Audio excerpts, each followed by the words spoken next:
Officially welcome to podcast number 5, I think it is. We're here with the industry stalwart of Martin Fullard, who's the editor-in-chief at MASH Media, which covers conference news, exhibition news, access all areas. They also do the Confex trade show and probably a number of other things as well. So right in the thick of all the media with what's going on in the events industry at the moment. And also Martin's one of the main champions behind One Industry Voice, which is gathering momentum, actually, Martin. It seems to be the boulder is gathering pace down the hill. One Industry, One Voice has become this, it's become, I guess you describe it as a coalition or an umbrella, I guess, under which various event industry campaigns come together under one roof. You know, we're always perhaps rightfully accused of being far too fragmented an industry. So the fact that we can bring the likes of, we create experiences, we make events, and let the music play among other fledgling ones that are coming out now, all under one banner, is a huge step forwards. You know, for the first time ever, really, we can say the industry is united in one voice. So, you know, we want to make sure we all go out there to press and to Parliament with the right numbers, with the same numbers as each other and the same sort of idea of where we need to go. Otherwise, you know, we're just more white noise. Yeah. Well, okay. So obviously at the moment, the COVID is dominating the agenda and the narrative. So where do you think we are as an industry?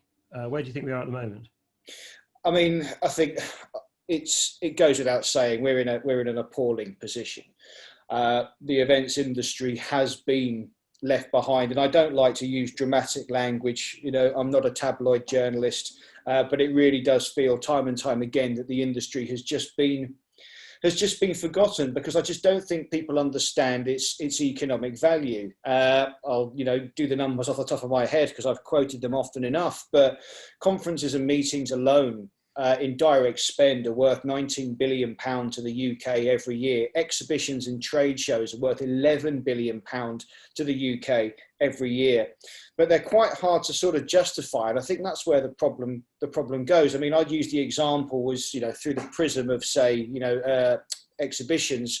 If you go to a car show, you know, an automotive exhibition or something like that, what are you seeing when you're there in the halls? Are you seeing the events industry or are you seeing the automotive industry? Well, obviously it's an automotive industry event, isn't it? So events is a horizontal across the verticals that are other industries. We are almost, if you like, a support service, I suppose. And that means that we don't get first dibs on all the recovery packages and the financial aid. But I think one of the biggest problems we've got right now is that the government doesn't seem to appreciate that we're actually a top 10 exporter. We export £2 billion worth of exhibition services internationally every year. And I don't know, I had a little bit of an online, let's call it, discussion with Edwina Curry, formerly of the Conservative Party, a couple of weeks ago, where I made this point, and she misunderstood perfectly by saying that, oh, well, it's, you know, you can't travel, you know, people can't travel around, and that's it. I never said we exported people.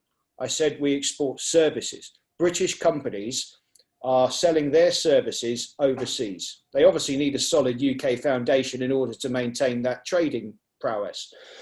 But that, considering Brexit is back on the agenda heavily, you know, we're supposed to be leaving, we're supposed to have a deal now, sounds to me like the government shooting itself in the foot. When you consider that Germany, which is one of the UK's biggest competitors for business events, is well ahead on reopening its trade show business. Italy has reopened, Spain's reopened, Hong Kong, South Korea, Australia. In fact, in the cases of Australia and Hong Kong, they've got huge government support packages too. It comes down to a lack of education and the sick code issue, I think, on a very basic administrative level, which I think you wanted to raise shortly. Well, yeah, I mean, why? You know, the big question is why are we where we are at? And you've articulated a number of those reasons, but probably the main one being, as you say, a lack of education. But the sick code, in your opinion, is therefore central to that. But my question to you would be, you know, you're representing the industry and you're driving the One Industry, One Voice, but you have several products that are, you know, niching the industry out. So how do you then apply a SIC code, or are you kind of suggesting a number of SIC codes? I mean, how would that? I mean, I'm not expecting you to be a guru of sorting the categorization of business in the UK out, but how would you propose to start the dialogue of SIC code? Well, the Business Visits and Events Partnership has,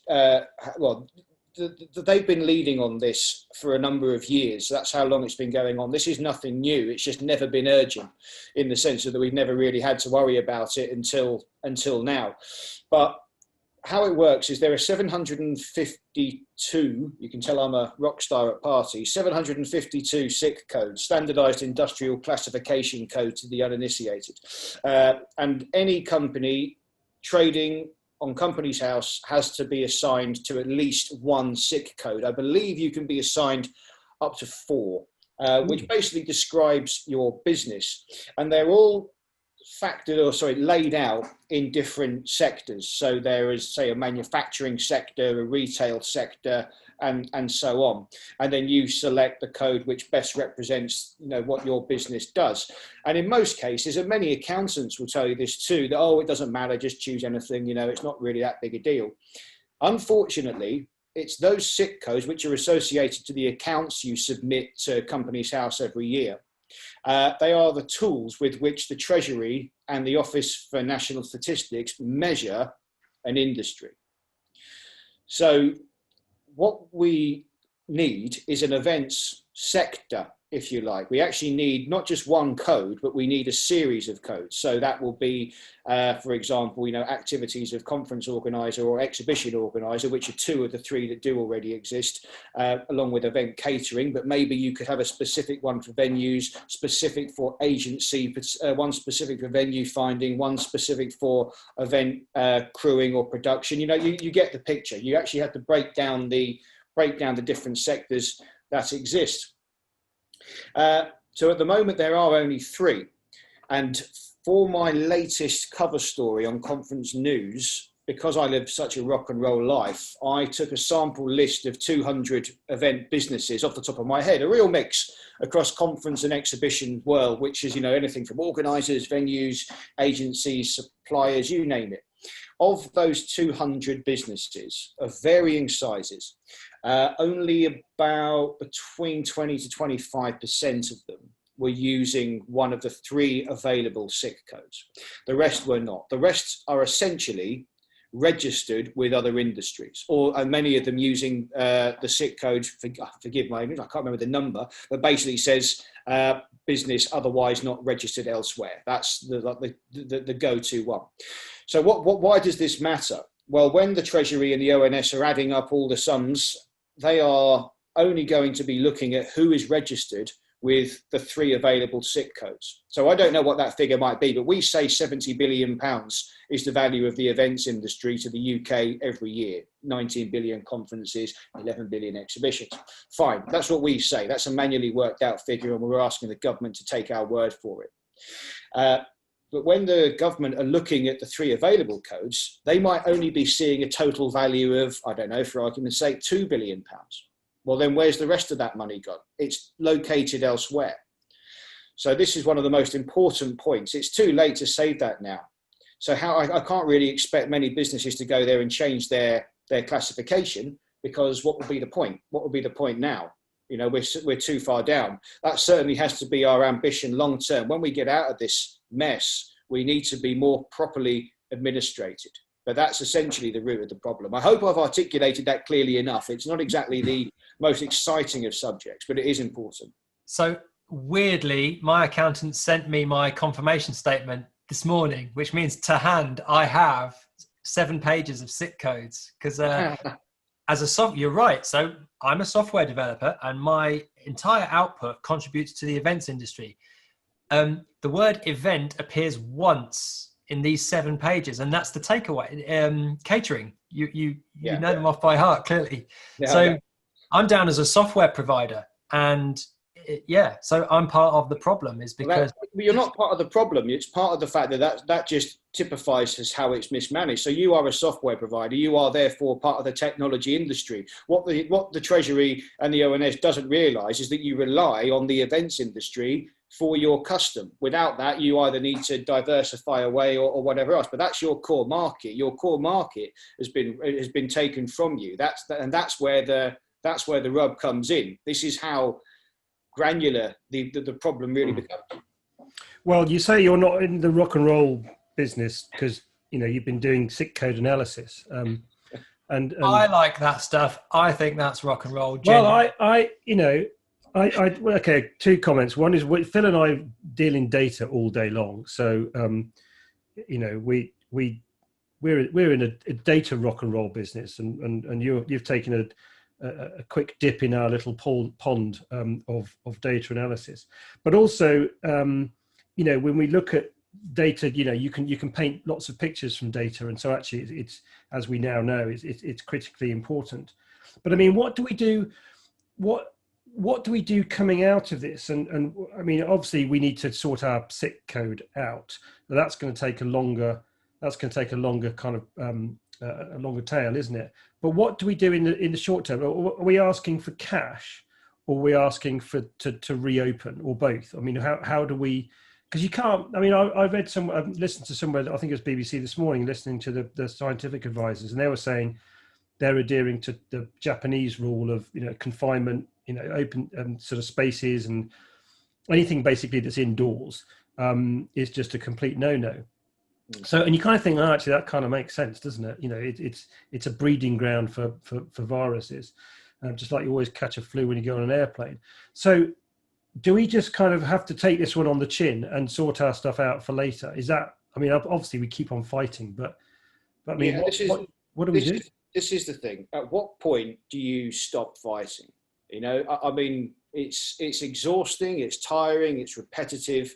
And, every other week we see more green open to work banners pop up on LinkedIn, and we hear of more businesses going to the wall. And, it's really sad, regardless of whether they were successful businesses or whether they were kind of, tanking beforehand anyway. It's never nice to see that happening around you. So when do you stop that fight? You can't. Essentially, if the government wants us to close forcibly and they're not allowing events to run, then morally they are obliged to support us with a clearer, simpler means. At the moment, we're hearing about the new job retention scheme, the new job support scheme rather, where workers or of firms who have been forced to close will receive 2/3 of their salary. That will rely on the government actually saying, right, you have to close your pub, or you have to close your restaurant, or whatever. Are they then going to say, you, Mr. Events business owner, you have to close your business too? Well, I don't know. If you're running an agency, you're not really a premises, you're a provider, aren't you? So there's scope for so much more ambiguity there. So in that instance, the government needs to obviously recognise the fact that anyone working in the world of events cannot operate right now, and therefore any measure should be extended to them. So that's kind of where we are in the immediate term. The other issue is that I think we should be pushing to open. And I think that's arguably a controversial point for many, because, we are talking about suppressing the virus and so on. But at what point does the economy become an irrelevance? It is important, and business events are a fundamental way of doing that, particularly through the prism of exhibitions, which bring businesses together. It creates a buyer and seller environment like no other. You have to have that live.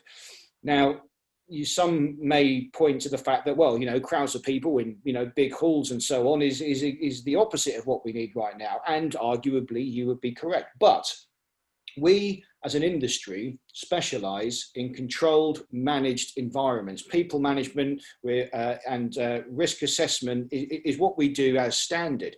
The Association of Event Organisers published the All Secure Standard, which was the government approved, the DCMS approved guidance for our sector for larger events, large conferences and exhibitions, while the Meetings Industry Association published the roadmap for smaller venues to run smaller meetings and so on. These are both government approved guidelines. They are out there, they are ready. We have the legislation in place. People management, crowd control is what we do as standard. Now compare that to what you're seeing on the streets now. Shopping malls, busy people. These are unmanaged environments. These are the definition of mass gatherings. People all heading to one place. No one knows who's going in. No one knows who's coming out. Where I am right now in Kingston upon Thames, there's a big shopping centre over the road. I popped in there at lunch with my face mask on.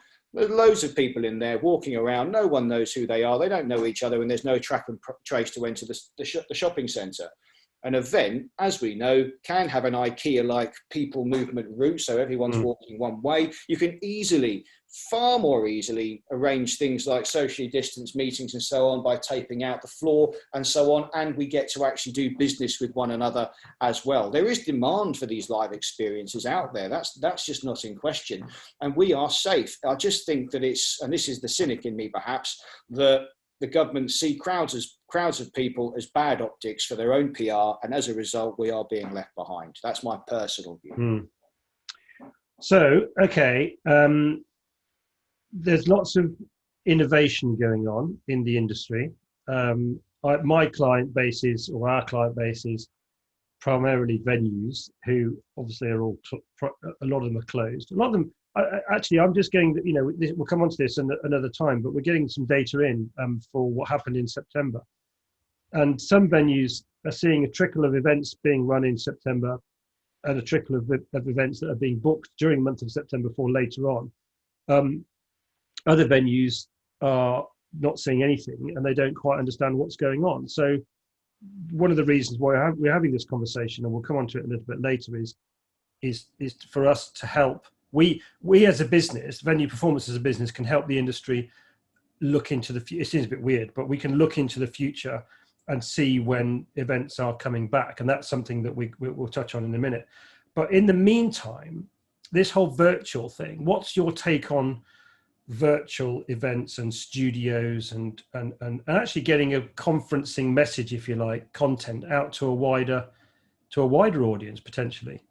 Yeah, I think there's a few different layers to this. I think whereas, once upon a time, the only way to get your news was to buy a newspaper, the dawn of TV and then latterly the internet meant that there was no longer one way of doing it, that there were multiple ways of doing it. No one way works, if you like. Essentially, every decision about whether to run an event online, virtually as people call it, or through a hybrid format or live, essentially comes down to the business's objectives. What are the objectives of that business, right? Which is then the best medium with which to achieve that objective. As far as the kind of online only stuff is concerned, it is a bit of a mixed bag, because essentially for the most of us who are doing, Zoom calls like this or company conferences or whatever, where there's, 50 odd people in little rectangles on the screen in front of you, it's a functional way of living, which just suits the times. It's not actually living at all. And what it doesn't do is trigger any of your senses. And now I'm not one of these sort of creative types who talks like that generally, but we do know that experiences are defined by our senses of sight, and I think it's smell is the one that matters the most. I can remember, all the major and minor events I went to in person in 2019. I can't remember probably 8 or 9 out of every 10 online events I've attended this year, because it's just me and the same webcam. I'm not experienced. Smell, don't you? The new carpet. Yeah, that's it. The new carpet, and of course, then the bad breath and the hangovers and all of that. That all adds to it. One thing I've seen some hard data on people's engagement with a virtual platform. I've delivered virtual events, and everything is big brothered completely. So I know when people enter and exit breakouts and what they watch and for how long and when they come and when they go, and the anecdotal evidence that I have on top of the facts, rather than dig them out, is that people's brains are like pinball machines. If they're sat at their computers, they go here, they go there, they go fucking everywhere, and they do not sit and watch a presentation It's true. I mean, I'll sit there sometimes. I'm not doing it now. I'm actually paying attention to this one. But, you know, I'll sit there sometimes and I'll just go off on, you know, start reading, you know, other websites or other news while I'm kind of in the meeting. I'm just here in presence and no one can prove otherwise. No one can tell me otherwise. But it's a functional way. And I think this was encapsulated by the recent political party conferences. You know, normally when that comes around every year, it's a fanfare. The journalists are, you know, having the sneaky conversations. They're learning things. Oh, who said what to who, and, you know, giving each other winks at the end of the bar and all of that. That matters. That's how little news snips, you know, come out. And you could see on the TV reports of the party conferences this year that the reporters are like, well, I'm standing on a balcony outside my own studio. I don't know what's going on, because you saw the same video I did. You know, they're not in with the crowd. They're not meeting people, and that's the problem. When you bring the hybrid question into it, so the half or the mix between online and in person, this is where the industry has to be smart and not sell itself short.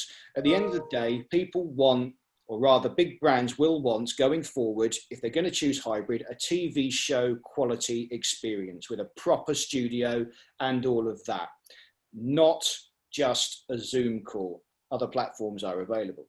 And I think that is really important for people to remember, that just because you want to do a hybrid event doesn't mean you're just going to sit down and just watch the presenter be live somewhere in a studio. You need to actually engage with your audience too. There has to be an element of live. Otherwise, when live events come back, what's stopping people or big brands doing the cheap option, inverted commas, and just sticking it online? Well, that's not good enough. How are you going to create the memories? How are you going to get that education or that innovation to stick up here in your mind? That's what these events exist to achieve. So to actually take the human to human contact out of it is to undermine the very purpose of what an event is in the first place. You can deliver content, but it's how that content sticks that matters. And that's the thing we need to make sure we don't sell ourselves short on as an industry. So online only, to summarise, online only, I think, is functional for bits and bobs, but it is not, in my view, a tangible solution for proper knowledge exchange.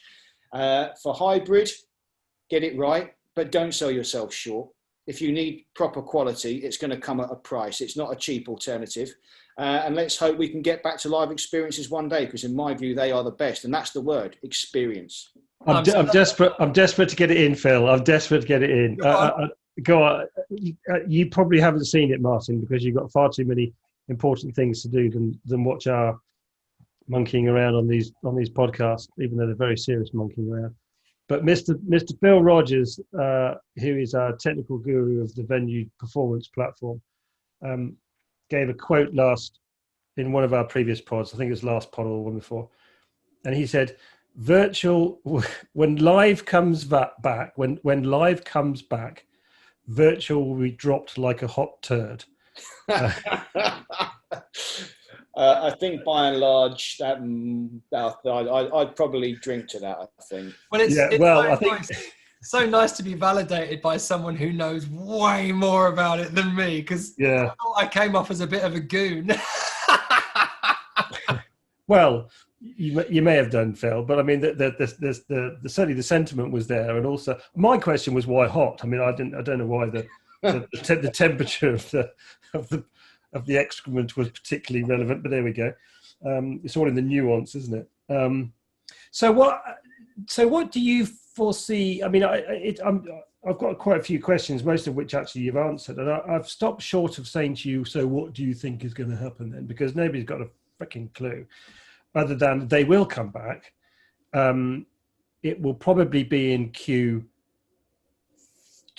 next year, I would have thought. Certainly by the own government guidelines that March is end of March, beginning of April. Hopefully, then we're out of the second wave. Bigger events back end of the year. But what do you think will happen to the industry? Do you think it will just explode into life, or do you think it'll be a nervous crawl? That's a really good question. I suppose there's a couple of kind of rambled answers I can give, so I will choose my course carefully.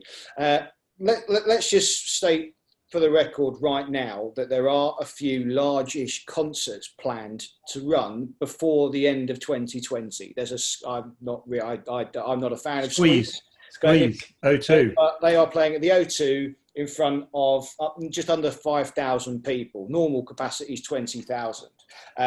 So we wait to see the actual details of how that was allowed to kind of go ahead.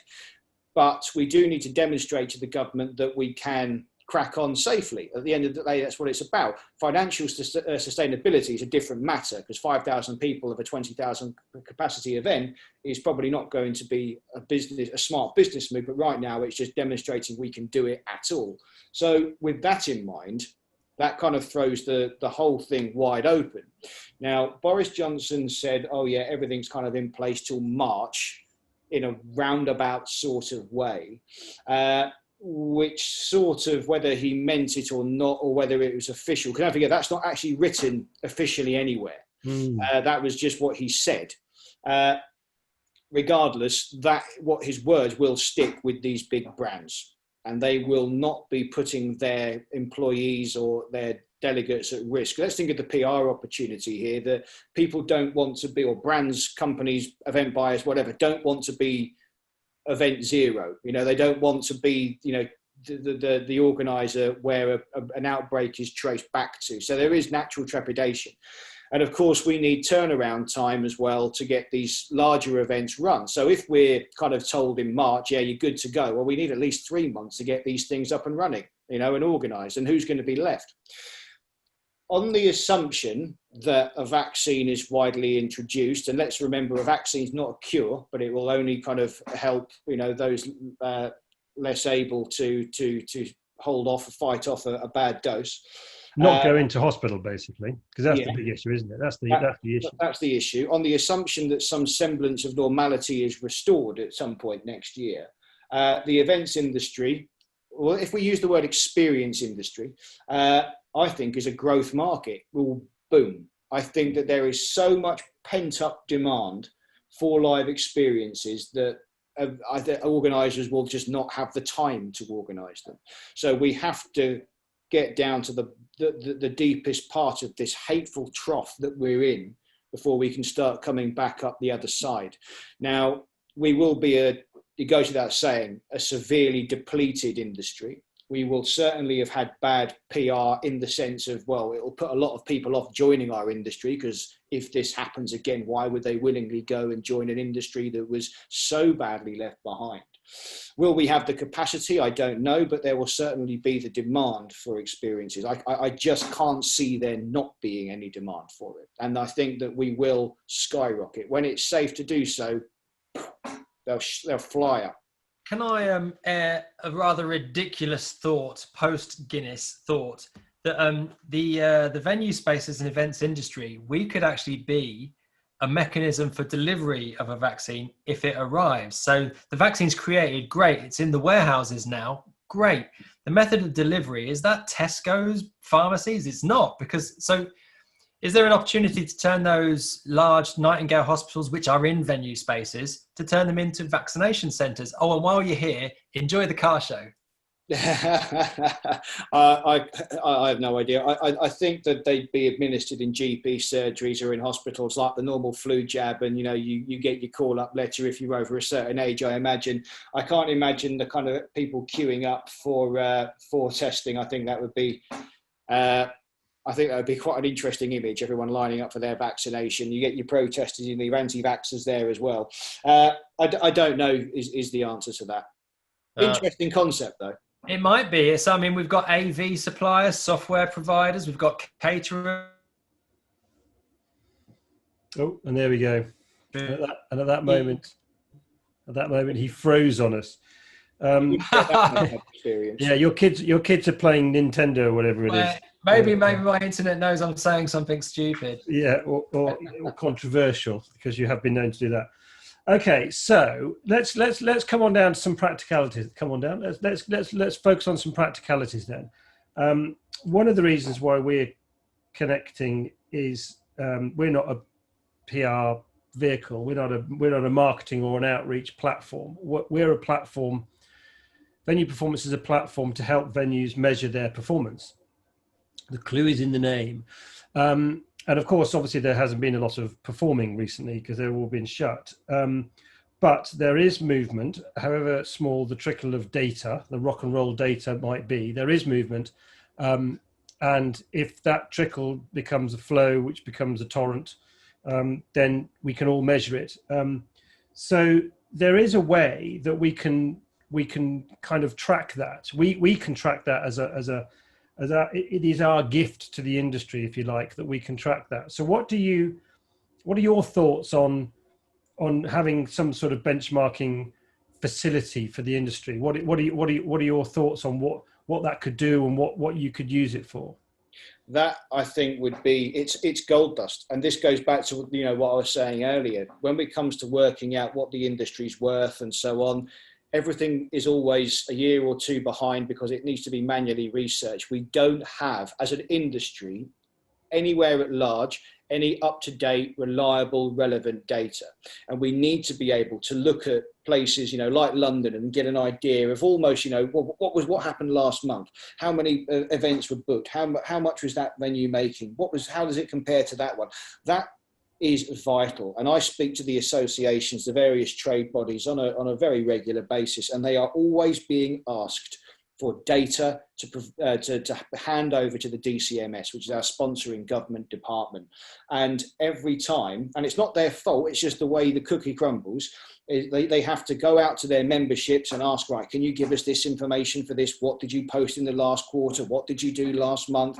And then send it over that way. We don't have a portal or a resource. And it's quite remarkable that we don't kind of on tap, if you like, to go to government and say, this is what the events industry looked like in London last month or 2 months ago or last quarter or whatever. And this is what it was in Scotland, or this is what it was in Manchester. We need that, and we need it urgently. And if there is a means by which we can all contribute to that, then I think we all need to do it. I think it's one of the most important things we can do.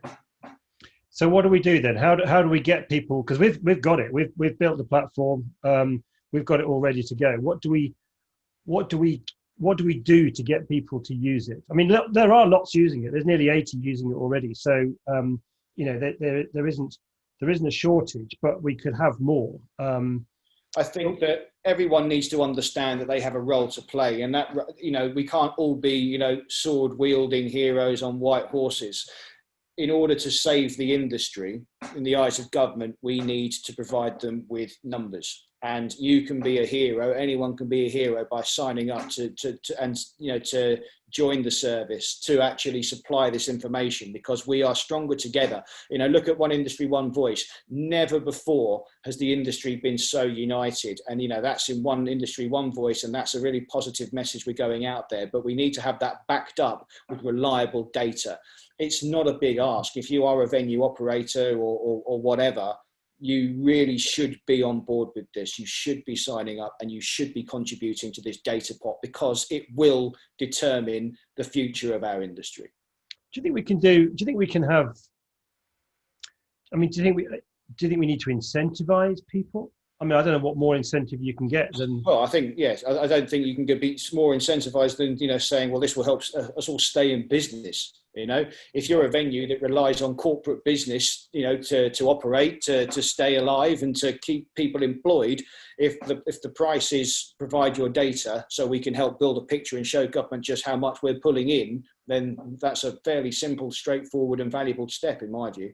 Do you think there's anything we could do for One Industry, One Voice? Do you think there's a role to play there, or do you think that's predominantly and I'm not belittling it at all. I think it's fabulous what you've done, but is that more of a PR exercise?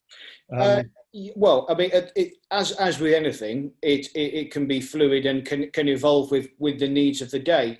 Essentially, yes, it's a movement to unify the industry, to go out there to the national media with a strong message that we are safe as standard, and to try and restore corporate and consumer confidence. Don't be afraid to book events, to book experiences, perhaps the better word. And that's essentially what we do. Now, are we going to need backup with numbers? Yes, I think for the campaign itself individually, it's not as essential right now, because I think we're targeting the press because the MPs read their, especially their local press, they read that. We need them on side, and getting the press on side is the best way to do that. But we do need to have tangible evidence to back that up. So while I don't think it makes too much of an impact on the One Industry, One Voice campaign, there's a lot of moving parts, and as a weapon, and a weapon it is, to actually present to government, the decision makers, bean counters, basically, you know, we're talking to the Treasury here, that data is vital. So as an industry, what would your top recommendations be to everyone, I guess? So what would they be? Well, if you're a venue owner, you know, we need your data. You are the venue owners are the beacons. You know, we know what's going on with the industry at large when we see how many bookings they do or don't have. So if there's a means by which they can contribute their data to help strengthen that, then that is definitely something they should be doing. But otherwise, my broader advice to everyone right now is, yes, absolutely, continue to write to your MPs and tell them of the plight that you, either as an individual or as a business owner, an employer, are currently facing. Tell them what you need, which is immediate support through grants, because we are a fundamental, vital economic component. But most importantly, you must chase your local and regional press and broadcasters. That really, I can't understate how important that is. I'm getting 3 or 4 emails a day from people saying they've had luck and they've got through. I've got someone I know who's going on BBC this week, and they're coming to me asking for sound bites and tips and just top line stuff. Seriously, if you can go to the media and get them interested, and you can tell them a personal story, it doesn't need to be, you know, all business and percentages, because don't forget, a lot of them are writing for the audience at large. You know, it has to be in the public interest. You know, you have to tell them your own personal story. But again, through that comes the argument that we are crucial to the economy. £70 billion, 84 billion if you include the weddings industry, just isn't to be sniffed at. So put your data in the pot so we can measure it. Yeah. Write your MPs, chase your local press. And if the press ignore you, chase them again, because journalists, take it from me, always give in. Oh, Martin, apart from you. That's good. Apart from you, you never give in. Well, you know, I've given into this. Oh, that sounds like you're coerced. It's got to lighten the load. I'm trying to balance off the sick code stuff from earlier on. I'm only having a joke with you. Yeah. Listen, I think all of that is great stuff. You are. I think you're one of the, and I haven't. This isn't me being sycophantic at all. I've been around the industry talking with a lot of people, and we don't have to have this edited. You know, we can edit this out now, so we don't have to have this included in it. But a lot of people are. Everything's pointing back to you, which is a weird position to be in, isn't it? Because you're an editor of a commercial operation, so you know. It's all about Martin rather than mass media, which, you know, I don't know. I'm not quite sure how that's going to play out. But do you feel like you've kind of taken on a bigger cause than just your, you know, job of being an editor? Yeah, I mean, it is quite unusual. I do proudly fly the mass media flag, and to be editor of conference news as it was before seems like a very distant memory. You know, I'm now editorial director over the 5 magazines: Conference News, Exhibition News, Access, which you said earlier, and Exhibition World and Conference and Meetings World, who all have very capable editors at their helm. But we have to have a unified message between the magazines in order to, and our shows, of course, the International Convex and Event Production Show. So we have to try and make sure that we internally all have the same message, that we're all on the same page. And then we have to work with the industry and then try to find out what parts of the industry we need to work with to help vocalize that. You know, the last 7 or 8 months, I couldn't have ever foreseen being in this position. It's been a phenomenal year for all the wrong reasons, I suppose. But I would, and this is not me, this could have been anyone. This could have been anyone, not just me. But it does feel like the industry feels, at least, it's got somewhere to turn for its news. You know, and I don't want to disparage anyone else at all, but it does feel everyone is coming to me first, and there is a pressure to make sure what I have is right. So I've had to form lots of new relationships. I've had to galvanize older relationships and make them stronger too. And the kind of net result is this natural unity. You know, and that's the thing. There has been a natural unity, and not just between me and another, but between all these and others, you know, between these other associations, between all these so-called big hitters who you kind of think, oh, they all know each other. They're all in the club at the top of the tree. You'd be surprised. Most of them didn't, but now they do. And for once, we're all chiming together into the same beat. And to kind of be in the center of that is very humbling.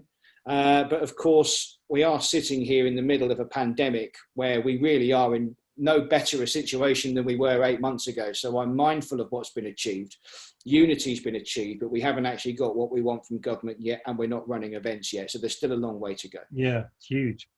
Excellent. Martin, thank you very, very much. There's so much juicy content there for us to chew over, which obviously we'll break it up a bit as well. But you've been brilliant and eloquent and a real champion for the industry. So thank you very much for agreeing to do this. And we'll more about our partnership later for all you viewers and listeners.